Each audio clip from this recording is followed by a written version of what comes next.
Good morning students and my dear friends, I am Dr. Shalini Shukla and today is 31st of March 2023 Friday.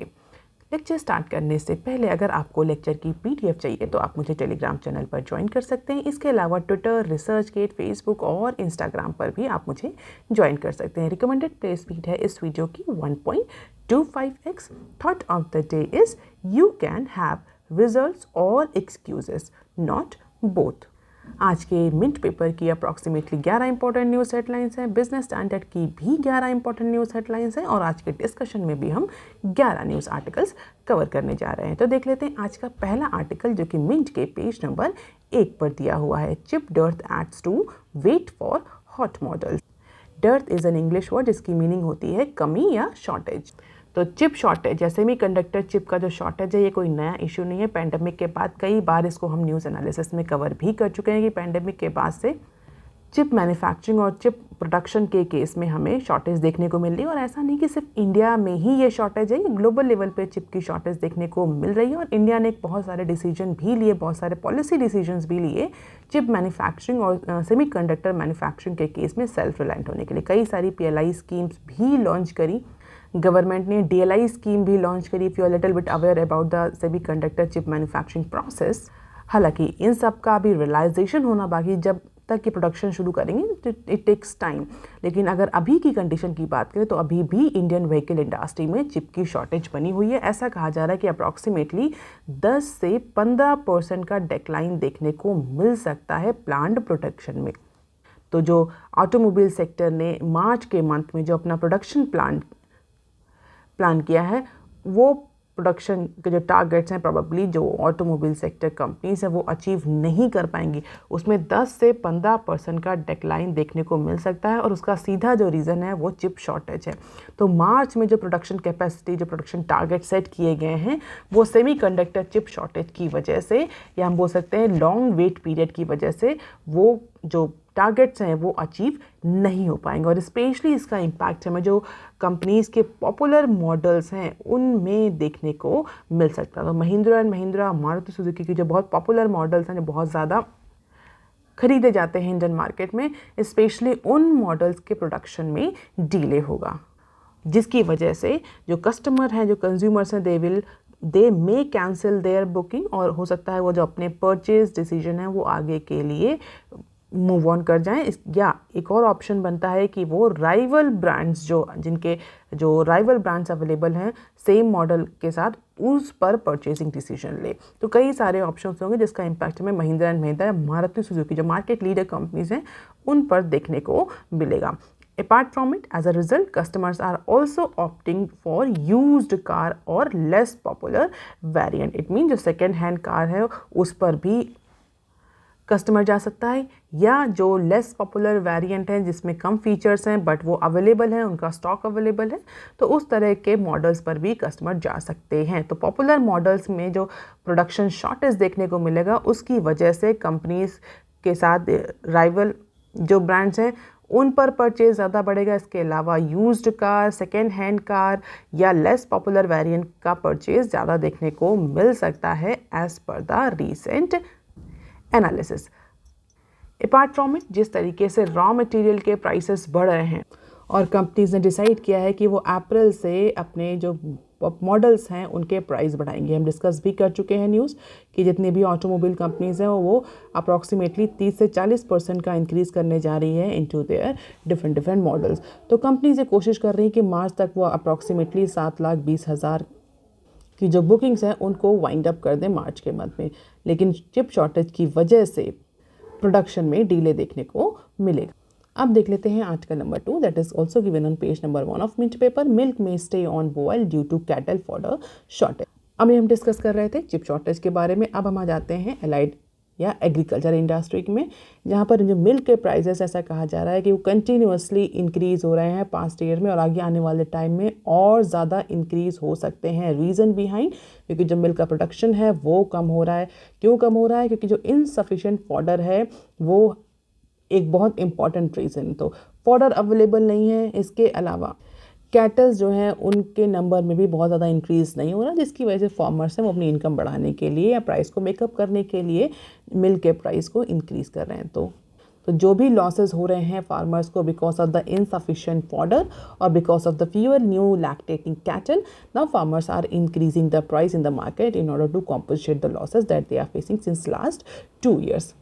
अब question ये होता है suddenly ये fodder की जो availability है इंडियन मार्केट में ये कैसे कम हो गई। तो अगर हम अवेलेबिलिटी की बात करें तो ये डिक्लाइन हो रही है because of the increased export of wheat and damage of crop because of the heat waves and surprise और अनसर्टेन रेन्स। तो हीट वेव्स की वजह से, अनसर्टेन रेन्स की वजह से, इंक्रीज एक्सपोर्ट की वजह से मार्केट में जो फॉडर है उसका शॉर्टेज देखने को मिल रहा है, उसकी अवेलेबिलिटी कम है जिसकी वजह से उसके प्राइस कंटिन्यूसली बढ़ रहे हैं। इसके अलावा अगर हम लैक्टेटिंग कैटल्स की बात करें तो पैंडेमिक डेज में आर्टिफिशियल इंसेमिनेशन जो था वो कम हुआ था जिसकी वजह से इस समय कम लैक्टेटिंग कैटल्स अवेलेबल है। तो लैक्टेटिंग कैटल्स भी अवेलेबल नहीं है because of the fewer artificial insemination during the pandemic days.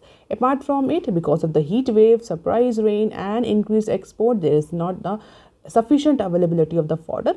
Price increase कर रहे हैं, उस प्राइस को कॉम्पनसेट करने के लिए फार्मर्स जो है वो कंटिन्यूसली मिल्क का अपना जो प्राइस है वो बढ़ा रहे हैं और आगे आने वाले टाइम में भी हमें मिल्क के केस में ये इंक्रीज देखने को मिलेगा। अब देख लेते हैं some short news articles from Mint. After hiring of CodeChef Unacademy cut 12% staff. तो अन एकेडमी जो कि एक सॉफ्ट बैंक बैक्ड स्टार्टअप है वो भी अब 12% का ले ऑफ करने जा रहा है। अप्रॉक्सीमेटली अपने 12% का जो स्टाफ है उसको टर्मिनेट या लेड ऑफ करने जा रहा है Unacademy. Reason behind overshooting cost.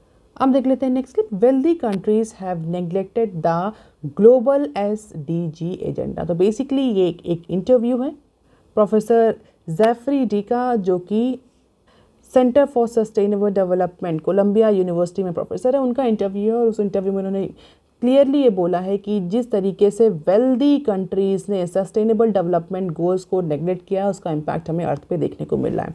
इस न्यूज़ को कवर करने का सीधा मेरा एक ही पर्पस था कि आप SDG के बारे में जानें, सस्टेनेबल डेवलपमेंट गोल। तो आप मुझे कमेंट सेक्शन में लिख करके बताइए कि सस्टेनेबल डेवलपमेंट गोल किसने सेट किए हैं, टारगेट किसने सेट किए और बेसिकली ये टारगेट्स हैं क्या।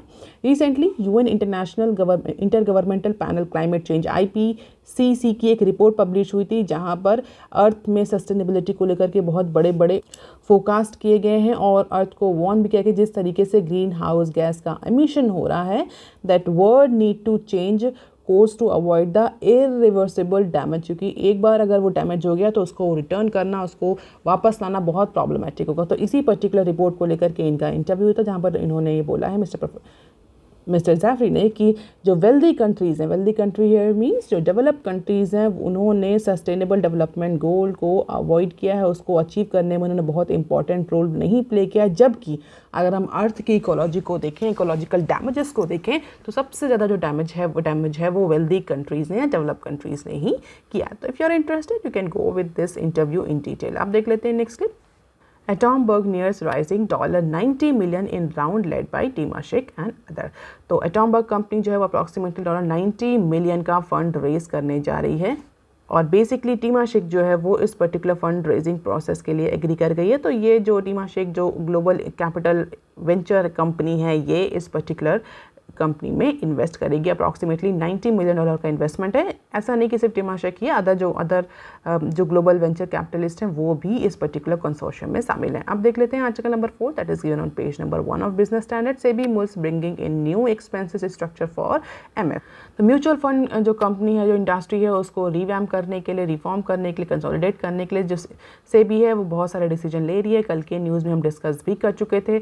अब उसके अलावा security and exchange board of India जो है वो म्यूचुअल फंड जो कंपनीज हैं उनसे एक और प्रपोजल पर डिस्कशन कर रही है और उस प्रपोजल में ये कहा जा रहा है कि जो new total expenses ratio slab है उसको इंट्रोड्यूस किया जाए। So SEBI is basically discussing the introduction of new total expense ratio TER slab linked to the total equity and debt assets by replacing the current one किससे linked है? Assets of individual scheme. तो जो current situation है उसमें जो individual scheme के assets हैं उन पर ज़्यादा फोकस किया। तो सीनियर जो म्यूचुअल फंड एग्जीक्यूटिव हैं उन्होंने डिस्कशन देखे जितनी भी AMCs हैं। AMCs का फुल फॉर्म क्या होता है मुझे कमेंट सेक्शन में लेकर बताइए। उनसे फ़िलहाल के लिए से भी डिस्कशन में है कि जो new total expense ratio TER slabs हैं जो बेसिकली टोटल इक्विटी और डेट असेट से लिंक हो, उनको इंट्रोड्यूस किया जाए by replacing the current slabs that are linked to the asset of individual scheme. और ऐसा सेबी का कहना है कि अगर इस जो नए TER स्लैब्स हैं इनको टोटल इक्विटी और डेट असेट से लिंक कर दिया जाएगा तो डेफिनेटली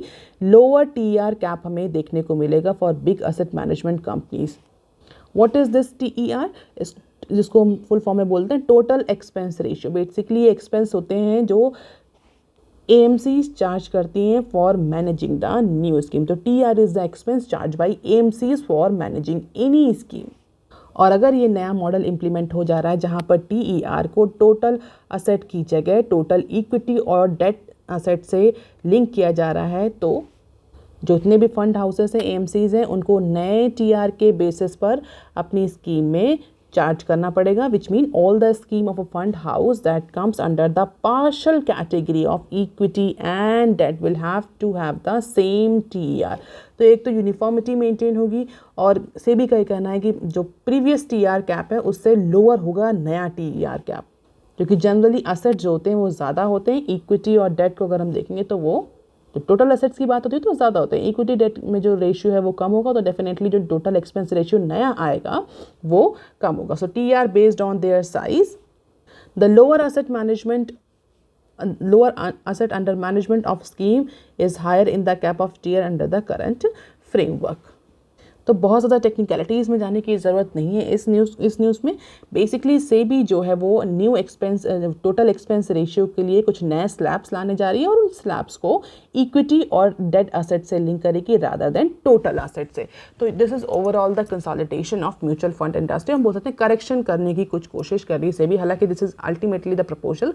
ये कितना इम्प्लीमेंट होगा, कितना एक्सेप्टेंस बनेगा इस पर्टिकुलर प्रपोजल को लेकर के, ये अलग इशू है। So these are the issues that has been flagged by SEBI. AMCs charging over and above the TER, lack of scrutiny of payment made by the broker, benefits of economy of scales linked to the total assets, not the scheme. So let us see कि proposal कितना accept होता है। अब देख लेते हैं article number 5 that is given on page number 6 of Business Standard. India objects to $280 billion US plan to promote the chip making. जैसा कि अभी हमने डिस्कस भी किया कि चिप मैन्युफैक्चरिंग के केस में इंडिया ने बहुत सारे डिसीजन भी लिए थे in order to make the chip manufacturing self reliant. अगर अच्छा चिप मैन्युफैक्चरिंग की बात है तो मैंने आपको कई बार बताया कि 3 जो कंट्रीज़ हैं वो बहुत इंपॉर्टेंट कंट्रीज़ हैं। आप मुझे कमेंट सेक्शन में लिख करके बताइए कौन से ऐसे 3 कंट्रीज़ हैं चिप मैन्युफैक्चरिंग के केस में जो ग्लोबल सप्लाई चेन का एक बहुत इंपॉर्टेंट पार्ट है। अगर इन 3 कंट्रीज़ में से किसी में भी कोई प्रॉब्लम आती है, किसी में भी कोई इशू आता है, तो चिप जो मैन्युफैक्चरिंग है वो प्रॉपर नहीं हो पाती और चिप शॉर्टेज क्रिएट होता है। कई बार हम इसको डिस्कस भी कर चुके हैं। अब देख लेते हैं बेसिकली इंडिया को क्या ऑब्जेक्ट है यूएस के प्लान में। तो इंडिया ने ऑब्जेक्शन रेज किया है यूएस के 280 बिलियन के चिप मैन्युफैक्चरिंग प्लान में, चिप फॉर अमेरिका प्रोग्राम पर। क्यों ऑब्जेक्शन किया है और कहाँ ऑब्जेक्शन किया है? Basically world trade organisation WTO में इंडिया ने ऑब्जेक्शन किया है कि जो यूनाइटेड स्टेट्स का 280 मिलियन का चिप मैन्युफैक्चरिंग प्रोग्राम है, जिसको हम चिप फॉर अमेरिका प्रोग्राम के नाम से भी जानते हैं, it is violating the WTO provisions and put competitive manufacturers at disadvantage। India भी अब चिप मैन्युफैक्चरिंग के केस में एक ह्यूज इन्वेस्टमेंट कर रहा है और इंडिया चाहता है कि चिप मैन्युफैक्चरिंग के केस में सिर्फ सेल्फ रिलायंट ही ना हो इंडिया, इवन इंडिया एक इम्पॉर्टेंट एक्सपोर्ट कंट्री के फॉर्म में भी इमर्ज हो। तो India basically global supply chain में एक इम्पॉर्टेंट एक्सपोर्ट हब बनना चाहता है सेमीकंडक्टर चिप मैन्युफैक्चरिंग के केस में। अब चूंकि अमेरिका भी इतने ह्यूज अमाउंट में इन्वेस्टमेंट कर रहा है तो definitely it is going to hamper the India's investment, क्योंकि अमेरिका के पास ज़्यादा अच्छी टेक्नोलॉजी है, वो ज़्यादा फास्ट और ज़्यादा इनोवेटिव मैनर में चिप प्रोड्यूस करेंगे। उससे क्या होगा? उससे इंडिया के तो जो मैन्युफैक्चरिंग चिप्स है जो कि 2 से 5 साल बाद अवेलेबल होगी ग्लोबल मार्केट में, वो उतनी ज़्यादा कॉम्पिटिटिव नहीं होगी in terms of price, in terms of innovation. So basically इसी पर्टिकुलर बैकग्राउंड पे इंडिया ने ट्रेड पॉलिसी रिव्यू इवेंट में, जो कि यूएसए की जो ट्रेड पॉलिसी रिव्यू इवेंट में इंडिया ने यूएसए से क्लैरिफिकेशन लिए हैं कि ये जो आपका एम्बिशियस चिप एक्ट है, जो चिप फॉर अमेरिका प्रोग्राम है, इसकी क्या डिटेल है। क्योंकि इंडिया का मानना है कि जो चिप एक्ट है, चिप फॉर अमेरिका प्रोग्राम है, जो अमेरिका का जो एम्बिशियस ये चिप मैन्युफैक्चरिंग प्रोग्राम है, this will put more competitive manufacturers globally at a distinct disadvantage, और उनको प्रमोट और उस पर्टिकुलर इशू को टारगेट करने के लिए, इट मीन्स आप इतने अमाउंट में प्रोडक्शन करेंगे तो जो ऑलरेडी एग्जिस्टिंग जो मैन्युफैक्चरर्स हैं और जो आने वाले हैं डेवलपिंग कंट्री से, उनको सेव करने के लिए आपने क्या डिसीजन लिए हैं। तो how you are creating the level field for global manufacturing in this chip manufacturing area, specially for developing countries. India जैसे डेवलपिंग कंट्रीज से जो चिप आएगी आज से 5 साल बाद, आप कैसे इंश्योर करेंगे कि उसको भी वही लेवल फील्ड मिले जो कि आपको मिलेगी। इट मीन्स आपके तो इनोवेटिव और लेस कॉस्ट के प्रोडक्ट हैं तो वो ज़्यादा कॉम्पिटिटिव होंगे, तो हमारा तो इन्वेस्टमेंट बेकार हो गया। तो इसी को लेकर के इंडिया ने बहुत सारे क्लैरिफिकेशन मांगे हैं यूएसए से on trade policy review of USA meeting. हालांकि इंडिया ही केवल ऐसा नहीं जिसने ऑब्जेक्शन रेज किया, चाइना ने भी यूएसए की इस पर्टिकुलर एम्बिशियस 280 बिलियन की जो स्कीम है इस पर अपने ऑब्जेक्शन रेज किए हैं।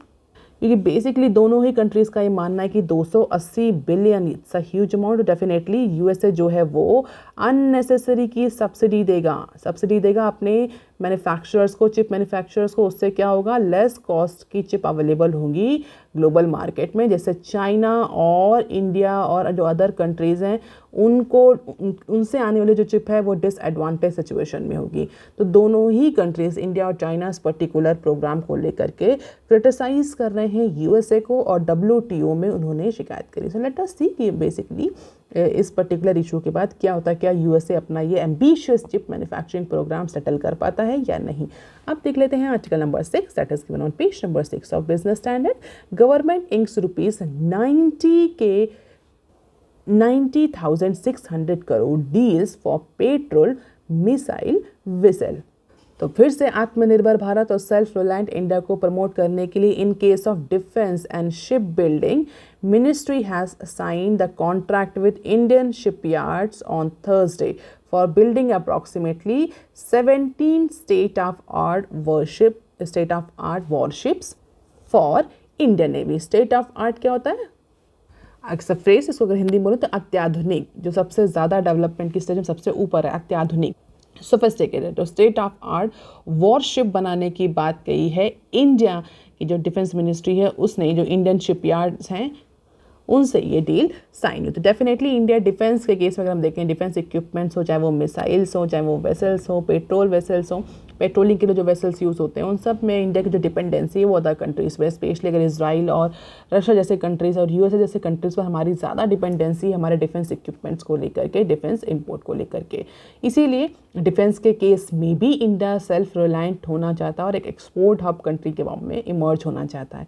And that is why number of deals are being signed by government from different Indian manufacturers. तो अभी रिसेंटली 19,600 करोड़ की डील साइन करी है डिफेंस मिनिस्ट्री ने इंडियन शिपयार्ड से, जिसके तहत 17 स्टेट ऑफ आर्ट वॉरशिप बनाए जाएंगे। किसके लिए बनाए जाएंगे? इंडियन नेवी के लिए बनाए जाएंगे, जिसमें 11 next generation offshore patrol vessels होंगे जिसको हम NGOVPs भी बोलते हैं, और 6 नेक्स्ट जनरेशन मिसाइल वेसल्स होंगे। और ये जो कॉन्ट्रैक्ट किया गया, this has been done under the policy category of buy Indian. So buy Indians means Indian design, develop and manufacture. So buy Indian means IDDM category. If you remember, number of times I have discussed about this category. जो defence की new procurement policy है उसके तहत 4 से 5 categories decide करी गई हैं, और गवर्नमेंट का जो फोकस है वो यही होता है कि आप इस पर्टिकुलर IDDM जो कैटेगरी है इस पर फोकस करें रादर देन अदर कैटेगरीज पर। IDDM category means buy Indians. Buy Indians here means Indian design, Indian developed and Indian manufacture, means India में ही वो प्रॉपरली इंडिजीनियसली डेवलप वो इक्विपमेंट है। तो इस पर्टिकुलर कैटेगरी के तहत Goa shipyard GSL Kolkata based Garden Reach ship builders और इंजीनियर्स GRSE, इन सब के से इंडियन गवर्नमेंट ने या बोल सकते डिफेंस मिनिस्ट्री ने ये पर्टिकुलर डील साइन करी है। And the delivery of this urgently needed ship warship is scheduled to commence from September 2026, यानी 2026 सितंबर 2026 से इनकी जो डिलीवरी है वो स्टार्ट हो जाएगी। इसके अलावा एक और शॉर्ट न्यूज़ है जो कि डिफेंस प्रोक्योरमेंट से ही रिलेटेड है, उसको भी हम यही डिस्कस कर लेते हैं। MOD science rupee 1.7K crore agreement with BrahMos missile air space. तो आत्मनिर्भर भारत इनिशिएटिव को बूस्ट करने के लिए MOD stands for ministry of defence ने थर्सडे को 1700 करोड़ का कॉन्ट्रैक्ट साइन किया। किससे साइन किया? ब्रह्मोस एरोस्पेस प्राइवेट लिमिटेड, जो कि इंडिया में ब्रह्मोस मिसाइल बनाता है। For what? For procurement of next generation marine time mobile coastal batteries and BrahMos missile. तो कोस्टल बैटरीज और ब्रह्मोस मिसाइल के लिए 1700 करोड़ का कॉन्ट्रैक्ट साइन किया है मिनिस्ट्री ऑफ डिफेंस ने। किससे? ब्रह्मोस एरोस्पेस प्राइवेट लिमिटेड से, और 2027 से इसका कमेंसमेंट स्टार्ट हो जाएगा। So this is also one of the very important deal. अब देख लेते हैं some short news articles from Business Standard. Drugs for rare diseases now except from custom duty. तो बहुत सारे पेशेंट्स को बेनिफिट देने के लिए जो कि रेयर डिजीज से इम्पैक्ट है, गवर्नमेंट ने एक मेजर मूव लिया है, जहां गवर्नमेंट ने अनाउंस किया है कि जितनी भी जो ये रेयर डिजीज़ की ड्रग्स हैं इनको 100% कस्टम ड्यूटी से फ्री कर दिया जाएगा। तो जितनी भी इम्पोर्टेड ड्रग्स हैं और फूड्स हैं फॉर स्पेशल मेडिकल पर्पस और जिसको पर्सनल यूज़ के लिए इंपोर्ट किया जाता है, to treat all rare diseases listed under national policy for rare diseases 2021। तो इस पर्टिकुलर फ्रेमवर्क के अंदर जितनी भी डिजीजेस मेंशन हैं उनके लिए जो भी ड्रग और फूड इंपोर्ट किया जाता है उस पर अब 100% कस्टम ड्यूटी एग्जम्पशन होगा। और इसके बाद इस तरह की जो ड्रग्स और फूड है ये मार्केट में कम प्राइस पर अवेलेबल होंगे। And it is a big relief for those patients which are actually getting impact by these particular rare diseases. India is the bright spot says Goyal. तो जो हमारे कॉमर्स और इंडस्ट्री मिनिस्टर है mister Piyush Goyal, उन्होंने Thursday को बोला है कि इस ग्लोबल इकोनॉमिक अनसर्टनिटी और रिसेशनरी कंडीशंस के बीच में India is shining as a bright spot. और कई सारे रिपोर्ट्स और इंडेक्सेस को साइट करते हुए जो हमारे मिनिस्टर हैं उन्होंने बोला कि रिपोर्ट्स और इंडाइसेस और फोरकास्ट इंडिकेट कर रहे हैं कि आगे आने वाले टाइम में जो इंडियन इकोनॉमी है वो फास्टेस्ट ग्रोइंग इकोनॉमी रहेगी, जबकि जो अदर डेवलपिंग इकोनॉमीज हैं they are consistently facing the challenges in terms of their financial and economic growth। तो इंडिया ने एक हाई ग्रोथ मेंटेन करी है even during the covid challenges, और जिस तरीके से इकोनॉमी को एफिशिएंटली एंड इफेक्टिवली मैनेज किया है, India is actually shining as a bright spot amid this particular global uncertainty. अब देख लेते हैं next clip, G20 issue bigger than Ukraine war. तो G20 को लेकर के इंडिया में इसमें बहुत ज़्यादा एक्टिवनेस देखने को मिल रही है। कई सारे मीटिंग्स कोलैबोरेशंस हो रहे हैं, चाहे वो फाइनेंस मिनिस्टर्स हों, चाहे वो RBI या सेंट्रल बैंक के गवर्नर्स हों, सब में मीटिंग चल रही, कई सारे ट्रैक्स चल रहे हैं। उसी को लेकर के जो हमारे G20 में इंडिया के साइड से जो शेरपा हैं, उन्होंने कौन है, हमने पिछले एनालिसिस में पूछा भी था आपसे, तो मिस्टर अमिताभ कांत हैं जो हैं वो इंडिया के इंडियन शेरपा हैं फॉर G20। उन्होंने बोला है कि इंडिया में जिस तरीके से G20 की प्रेसिडेंसी आई है और जो इम्पोर्टेंट इश्यूज डिस्कस होने हैं they are more important, more significant than Ukraine war. तो Russia Ukraine crisis should not impact or hold back the progress on other major global issues। हमारे पास यूक्रेन वॉर और Russia Ukraine crisis के अलावा और ज़्यादा important issues हैं जो कि हम G20 फोरम में डिस्कस करेंगे। It means there is a urgent need to address those issues on this forum.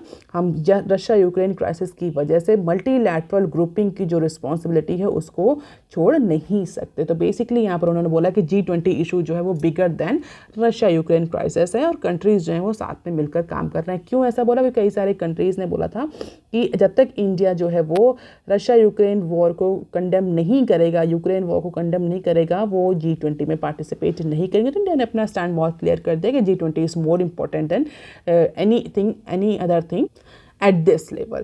So that is all for today, students. If you want lecture PDF, you can join me on Telegram channel. You can also follow me on other social media platforms. If you have any query and suggestion, you can write on comment section below. Please like, share and subscribe. Thank you. Have a nice day.